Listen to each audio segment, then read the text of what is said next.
Hi everybody, welcome back. Today we're going to do the first comparison video for Canadian creams. I think quite a lot of this will transfer over to America too. So what we're going to do is we're going to make two very simple batches of chocolate ice cream. One using this, which is the same cream I used in the first video. I had to edit it out because this I know is just bad. We're going to also use this, which is 18% coffee creamer. So if you want to see which one out of these two low-cost brands makes better ice cream, stick around and we'll find out.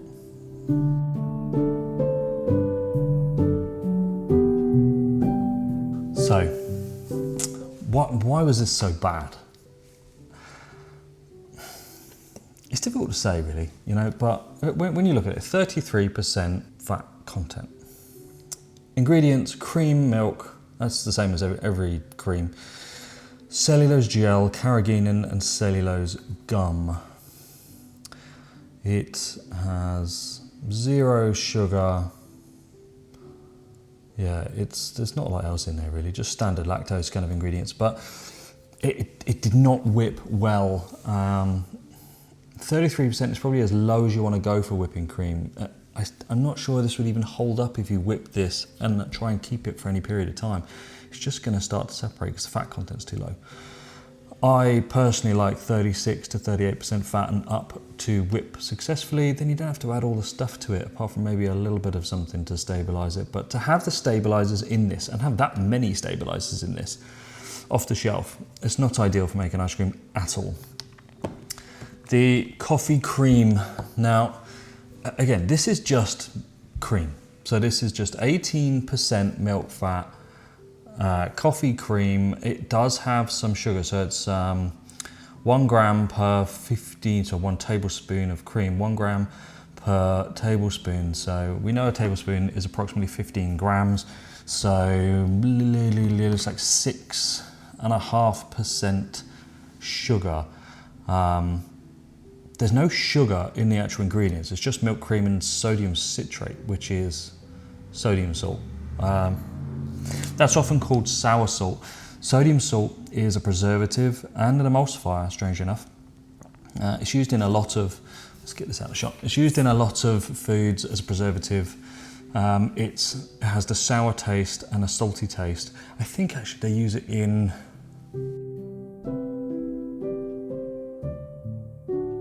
they use it in soda for, you know, mixing drinks. That gives you that unique sour, salty kind of taste.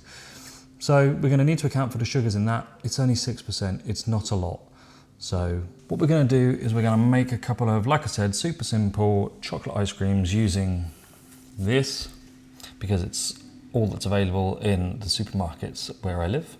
I've got more coming over, you know, much better cocoa powder than this stuff. But I know it's what a lot of you like and have available to you. So looking at my notes in front of me, we're going to start with 2 ice cream makes using these 2 creams. They're all going to have approximately 12% fat, 10% milk solids non-fat, 16% sugar content, and 40% total solids. All right, so I'm going to adjust the recipes, get as close as I can to that. I've got them written down in front of me. We're pretty, give or take, 0.1 or 0.2%. We've got them all identical. So let's knock these 2 up. I'm not going to bother talking about how to make these. It's not about the recipe, it's about the cream. So I'm going to knock these 2 up, get them in the fridge, and then we'll start churning them after that. So what we've got in here is we've got all our ingredients for our basic, which is, I'll tell you exactly what it is. We have 310 grams of milk, 225 grams of the whipping cream, 90 grams of sugar, 22 grams of dextrose, 29 grams of skim milk powder, 20 grams of cocoa powder at 10% fat. All right, so we're just going to warm it up. I've got all of this in. I wouldn't normally put the cream in, but considering it's got so much junk in it, I'm going to put it all in to bring it up to temperature. I'm just going to warm it up. If you don't have a thermometer, you're going to warm it up to the point where you start to get steam come off the top of the surface. At that point, you know you're around 65, 70 degrees C, and that's when you want to kind of hold it there for a minute or 2. Once we've done that, we're going to take it off the heat and put it in a container to chill in the fridge. Okie dokie, so this is the second batch. This is the 18% fat creamer. So this is not the flavored coffee creamer. This is just straight cream with a little bit of sugar in it, but I think it's likely lactose rather than, you know, sucrose, but it doesn't say it on the ingredients, so who knows. In this recipe there is 100 grams of milk, 450 grams of the 18% cream, 95 of sugar, 20 of dextrose, 27 of skim milk powder, and 20 of cocoa again. What we're going to do, just like the last time, we're going to just warm this up until the steam starts to come off the top, and then we're going to keep it there for 2 or 3 minutes, and then put it in a container and chill it down nice and quick, and then we'll churn both and see which one's better.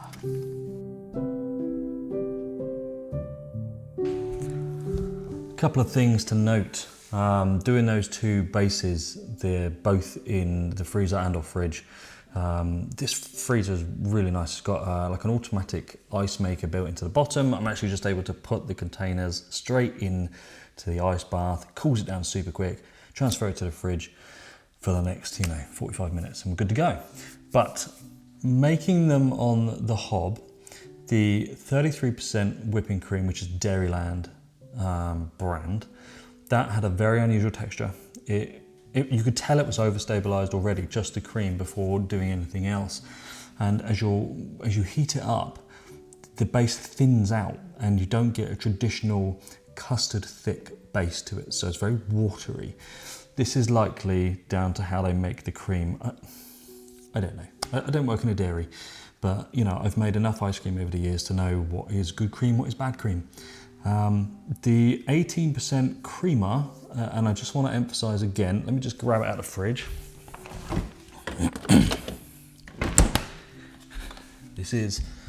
This creamer, the Dairyland brand, it has the 6.5% sugar in it. Now, it's not sucrose, don't know, could be lactose, could be galactose, don't know. But it has a much more traditional cream texture.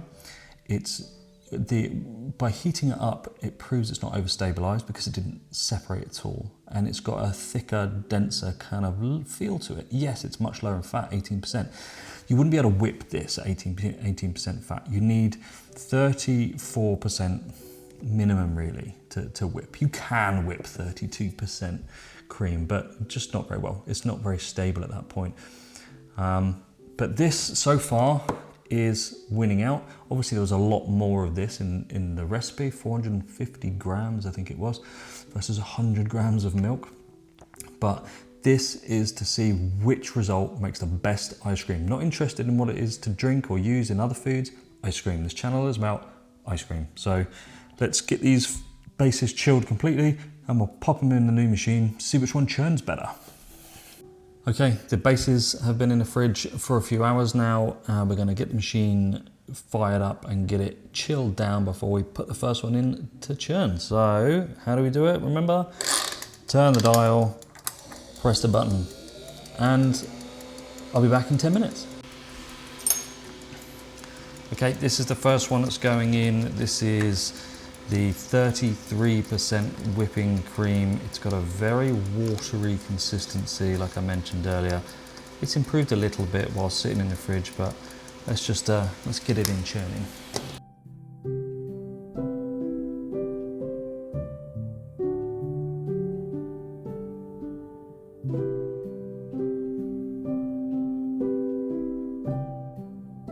About there, we're gonna turn the cooling off just for a couple of minutes, and probably even less than that, to be fair, while I'm talking. We're going to get our cheap ass container. I mean, they're better for the environment. Obviously the cardboard ones that I usually use, we try and reuse them actually. We normally get about 3 to 4 goes out of each one, as long as you don't break it when you're eating it. But we've got plastic at the moment. Machine off. I've been told by Muso that I can actually turn this, so let's see. Let's dish it up.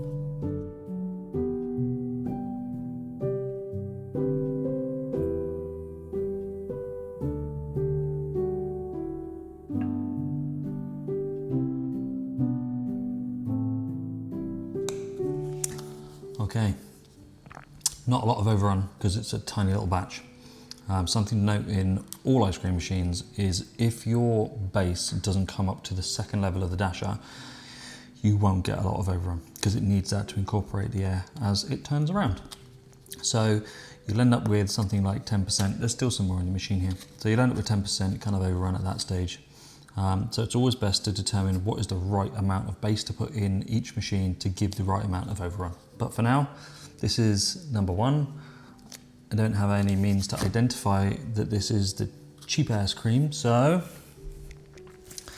let's steal one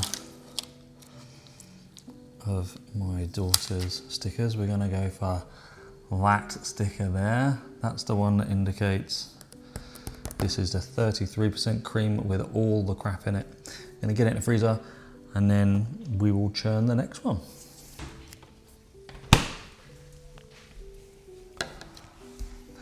It's the next day. I fell asleep. We're gonna get this last mix churned up. It's the 18% cream. It's much better consistency straight out of the fridge. But with most chocolate ice creams, you really could do with an emulsifier. I don't have any at hand, so let's get the machine chilled down and get this one in there as well.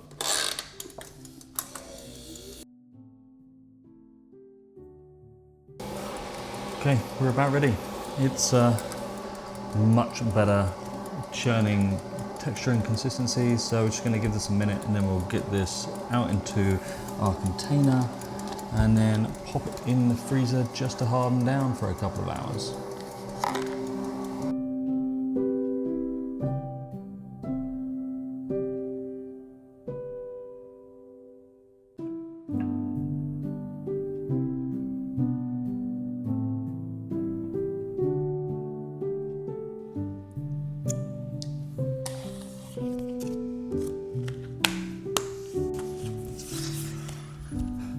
No sticker.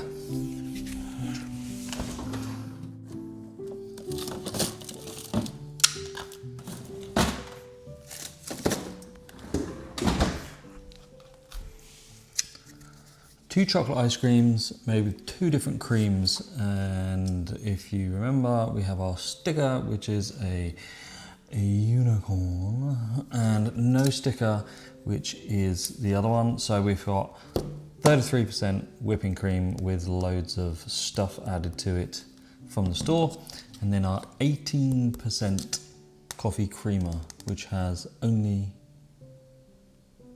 sodium citrate, if I remember. It's like a whole other day. I don't have my normal bowl. It's not arrived yet. So we're gonna take our new scoop, our Zerolon,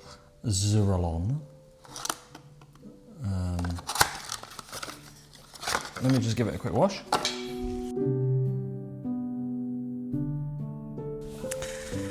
Okie dokie, let's get some scooped up into the only bowl I have that is reasonable and see which one turned out the best.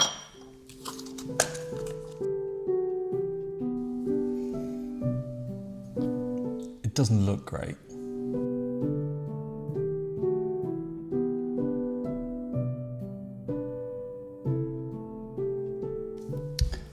Looks much better, looks much smoother.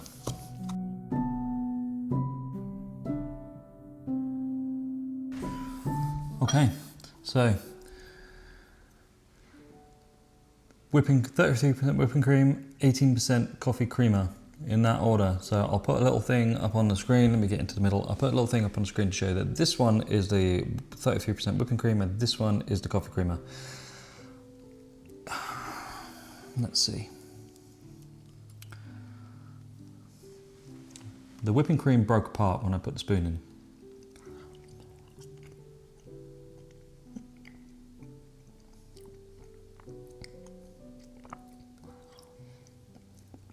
It's strange, it has the effect of being too low in solids. The recipes are identical, so the fat percentage, sugar, solids, etc. are identical. I'm waving the spoon around. Expecto Patronum. It's quite unusual texture. It's quite icy.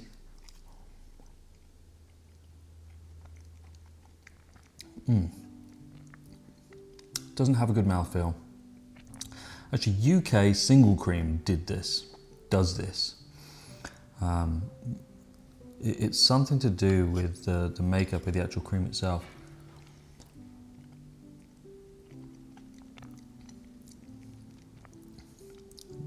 Okay, on to the 18% fat coffee creamer. It spoons much nicer, like much more traditional, doesn't break apart, smoother.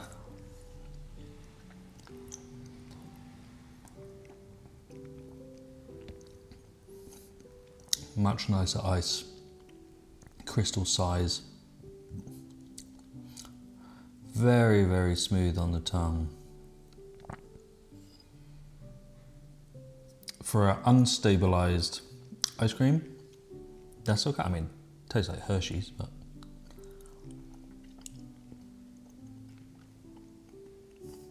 so much better than that whipping cream. They're night and day different. The coffee creamer is just a smooth ice cream. It's thicker base when heating it up, making it on hob. Churned much more traditionally, has the correct kind of texture that you'd expect.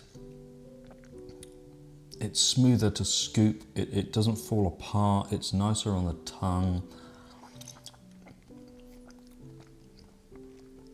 I'd be happy with that. It's not perfect, but I'd be happy with that. Whereas the whipping cream is kind of dry, which can be a result of too high solids, but that's not the reason here. It's very cold, which means there's too much free water. Considering the recipes are identical, that shouldn't be the case. If you put stabilisers in it,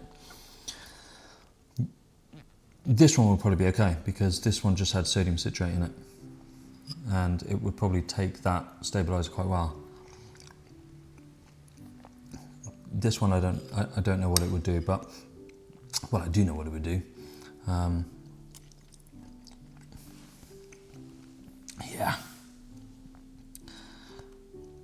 Yeah. Day and night different.